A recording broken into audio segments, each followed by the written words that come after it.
I'm Sharon, and I have got some more information on my PRK Laser Eye Surgery today.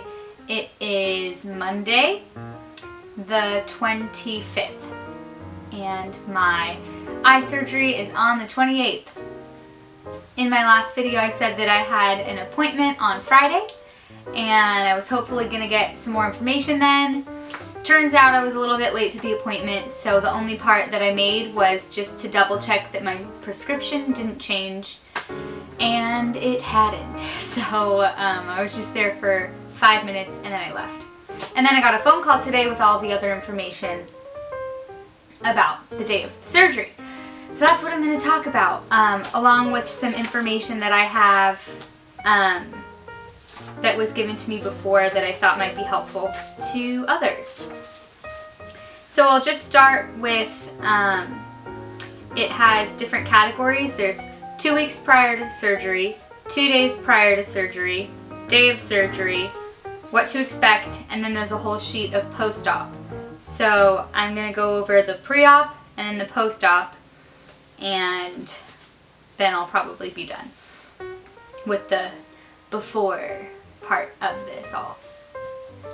So 2 weeks prior to surgery, you have to stop wearing contact lenses, which I talked about in the first video. I also cannot take any antihistamines because they are very drying.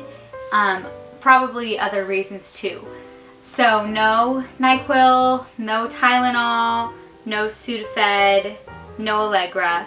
I was also advised to stop taking my allergy medication, and I take Flonase and Singulair, so it's not because of antihistamines, but my doctor didn't want me to have those anymore, so that's probably a recommendation for other people too. I had to start using the artificial tears, which have been going well, which I talked about before. So that's 2 weeks prior to surgery. That was all the information given. 2 days prior to surgery, so this starts for me tomorrow, is eyelid scrubs. So I have to take 2 drops of baby shampoo in the cap of a bottle, fill the cap with warm water, mix with a Q-tip, squeeze until moist, scrub each eyelash line back and forth for 30 seconds, and rinse thoroughly with warm water. And I'm doing this morning and night starting tomorrow. I've never done that before to my eyes, so I'm sure it will be fine, but I've just never thought of putting baby shampoo in my eyes. Also, no makeup during those days, and definitely not on the day of surgery.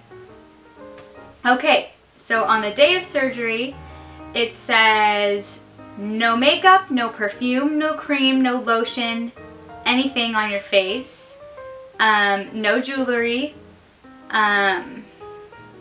It takes about an hour, and it says not to do any reading in the morning, but after the phone call I had today, she said it's okay to read, but just try to stay off your phone.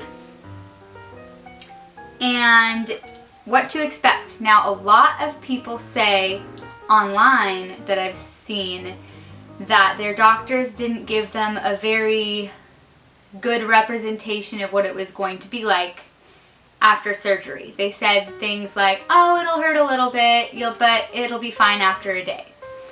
No. After all of the research that I've done and what my doctor has told me, it's going to be tough.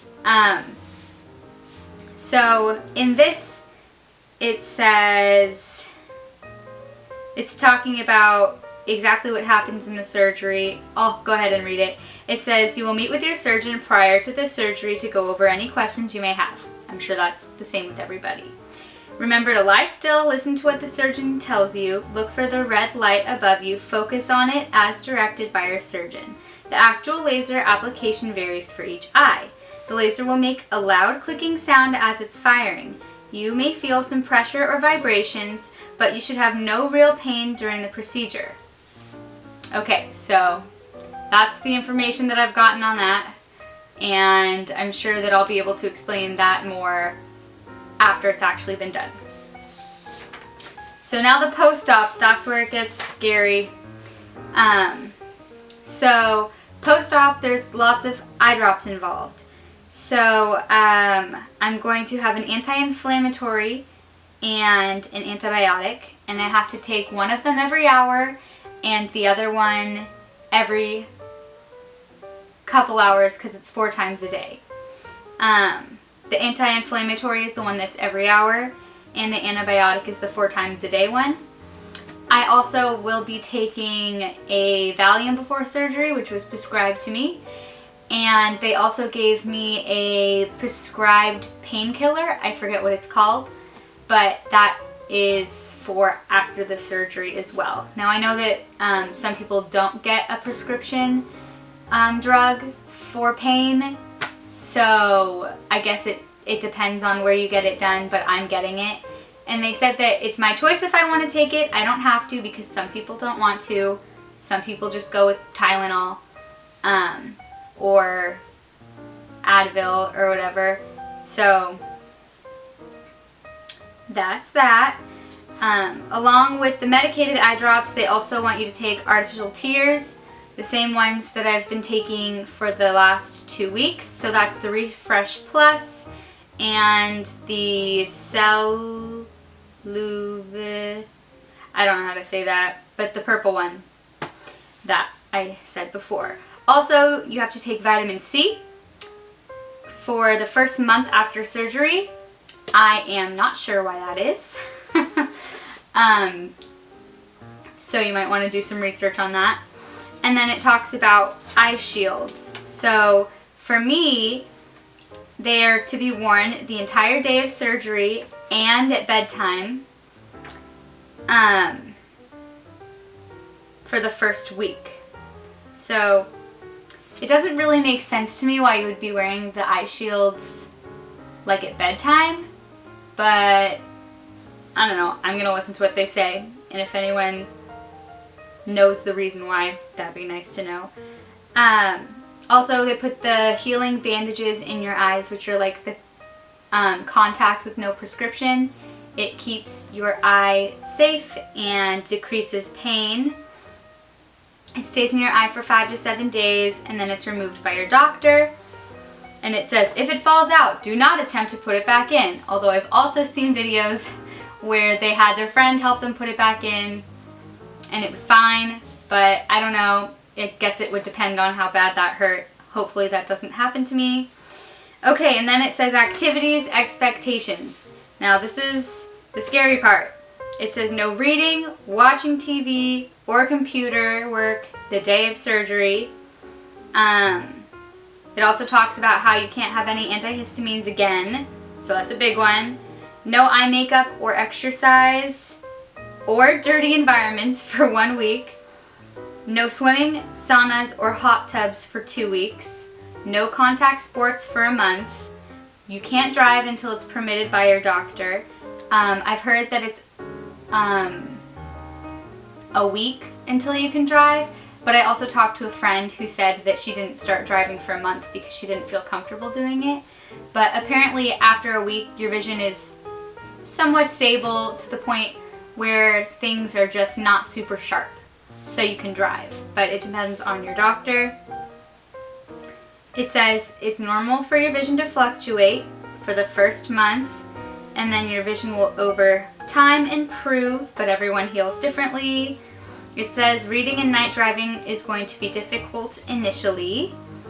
And then it says your eyes will sting, burn, tear, hurt, and be light sensitive for at least a week. So that's all of that. And then in person, when they were telling me about PRK, were they like, are you really sure that you want to do this? Because it's not easy. So yes, I'm sure I'm getting it done. But yeah, still kind of nervous, but that's all of the pre-op, post-op information that I've got in front of me. I don't know, most things you can find online elsewhere. I also looked up the specific laser that's going to be doing my eyes. It's wavefront something. I wrote it down on like a sticky note somewhere. If anyone wants to know, they can ask. But yeah, my doctor gave me this nice folder with all the information in it. Also, just in case you're wondering, there's a consent form that they give you that you have to sign the day of your surgery, just to make sure you know that everything that happens is something that you're okay with, and you know that the surgery is not an 100% guarantee that you're going to get perfect vision and that things go wrong and that kind of thing. So that's something that you'll need to know also. And I think that's it. So sorry that was kind of a lot of reading, but that's just the rest of the information I got. So until I get the surgery done, that's it. Both of my parents are not going to record the surgery because they're wimps and they don't want to. So you won't be able to actually see that be done unless I can convince them again, maybe. But I'll try to do a video like right after my surgery when I get home, but I've heard that all you really want to do is lie in bed and do nothing. So I'm gonna get some blackout curtains and try to get this room as dark as possible. I know that's kind of difficult because it's yellow, but we'll see what happens. Maybe I'll still be like cringing walking in here. But anyways, that actually is it now. So thanks for listening. Bye.